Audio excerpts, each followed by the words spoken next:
தேவனோடு ஒரு மனிதன் சஞ்சரிக்கணும்னா அந்த மனுஷன் தேவனை கனம் பண்ணி வாழணும்.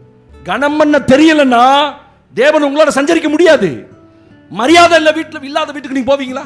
சொல்லுவோம்ல, மரியாதை இல்லை மதியார் வீட்டை மிதியாது. அதெல்லாம் கரெக்டாக சொல்லுவோம். உங்களை எவனா மதிக்கலையா அந்த பிள்ளை கல்யாணத்துக்கு போகக்கூடாது, அவன் வீட்டு கல்யாணத்துக்கு போகக்கூடாது, இவன் வீட்டு கல்யாணத்துக்கு போகக்கூடாது. நீங்க ஒரு மதிப்பை எதிர்பார்க்கும் போது உங்களை தேடி வந்த தேவனுக்கு நீங்க எவ்வளவு கனம் கொடுக்கணும் இல்லையா? அவரை கனம் பண்ணணும், கனம் பண்ணணும். அப்பதான் அவர் உங்களோட வாழ்வார், அவர் உங்களோட சஞ்சரிப்பார்.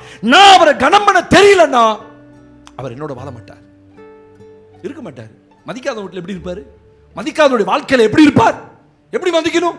அந்த சம்பவம் நடக்கும் போது ஒருவேளை நீங்க சொன்ன மாதிரியே என் மனைவிக்கு ஒரு ஆண் பிள்ளை பிறந்து அவனுக்கு சிம்சோன் பேர் வச்சு அவனை நஸ்ரேனா வளர்க்கும் போது அந்த பிள்ளை பிறந்தபோது நாங்க என்ன செய்யணும்? கவனிங்க, தேவனை எப்படி கனம் பண்றான் பாருங்க. ஒரு நன்மை நடக்கும் போது அவன் தேவனை கனம் பண்றான்.